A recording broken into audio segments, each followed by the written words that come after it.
दुष्ट बगुला और केकड़ा, heron and crab story in Hindi.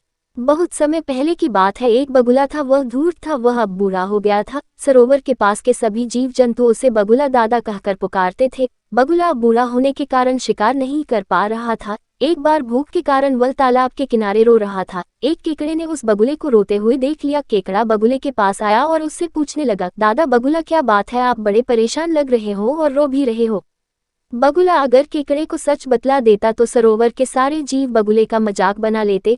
धूर्त बगुले के दिमाग में एक योजना आई। उसने तत्काल केकड़े को उत्तर दिया, क्या बतलाऊं केकड़े भाई, मुझे अभी अभी एक बहुत बड़े ज्योतिषी मिले थे। वो मुझसे कहने लगे कि आने वाले 2 वर्ष के लिए इस क्षेत्र में अकाल पड़ेगा। उसमें यहाँ के सभी जीव जंतुओं को खाने के लाले पड़ जाएंगे और यह तालाब भी सूख जाएगा। मैं तो उड़कर कहीं और चला जाऊंगा, परंतु इस तालाब के सभी जीव जंतुओं और मछलियों का क्या होगा, यही सोचकर मैं रो रहा हूँ। केकड़ा डर कर बोला, बगुला दादा, आप तो सच कह रहे हैं। इस सरोवर में तो बहुत कम पानी है, यह तो जल्द ही समाप्त हो जाएगा। आप तो बहुत बुजुर्ग और अनुभवी हो, आपने पहले भी इस तरह की मुसीबतों का सामना किया होगा। अब आप ही बतलाओ क्या करना चाहिए। बगुला कहने लगा, हाँ तुम सही कह रहे हो, मैंने पहले भी इस तरह की मुसीबतों का सामना किया है। मैं तो उड़कर कहीं दूसरे देश चला जाऊंगा, परंतु मुझे चिंता इस सरोवर में रहने वाले जीवों की है जो हमेशा दुख सुख में मेरे साथ रहे। उन्हें मुसीबत के समय छोड़कर कैसे चला जाऊं। केकड़ा बोला, आखिर हम कर भी क्या सकते हैं। दुष्ट बगुले ने तत्काल जवाब दिया, यहाँ से कुछ मील दूर एक बहुत बड़ा सरोवर है।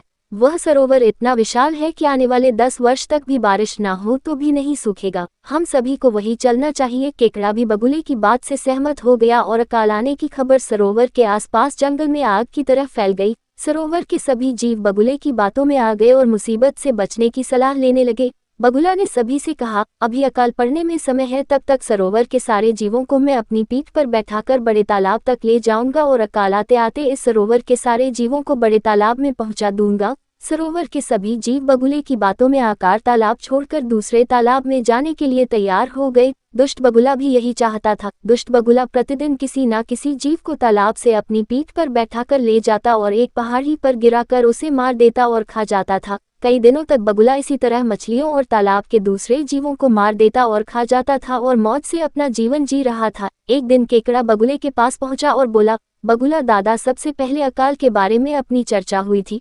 अभी तक आपने कई मछलियों और जीवों को बड़े सरोवर भेज दिया है, परंतु मुझे अभी तक नहीं भेजा है। कृपया मुझे भी जल्द से जल्द वहां भेज दे। बगुला भी सोचने लगा कि कई दिनों से मछलियां खा रहा हूं, क्यों ना आप केकड़े का स्वाद चखा जाए। बगुला तत्काल तैयार हो गया। केकड़ा बगुले की पीठ पर सवार हो गया। जब दोनों उस पहाड़ के पास पहुंचे जिधर बगुला मछलियों और दूसरे जीवों को गिराकर मार देता था, तभी केकड़े की नजर हड्डियों के ढेर पर पड़ी। केकड़े को तत्काल सारी कहानी समझ आ गई। तभी बगुला बोला, अरे केकड़े, तुम्हारी कोई आखिरी इच्छा हो तो कहो, अब मैं तुम्हें यहाँ से गिराकर मार दूंगा और अपना पेट भरूंगा। केकड़े ने तत्काल अपने पैने डंक दुष्ट बगुले की गर्दन में गड़ा दिए। बगुला जैसे तैसे पहाड़ी पर उतरा, परंतु वो की तब तक उसके प्राण पखेरु उड़ गए। केकड़ा धीरे धीरे वापस अपने सरोवर आ गया। जब सरोवर के दूसरे जीवों ने बगुला के बारे में पूछा, तब केकड़े ने सारी बात बतला दी। तालाब के सारे जीवों को अपनी गलती का पछतावा हुआ।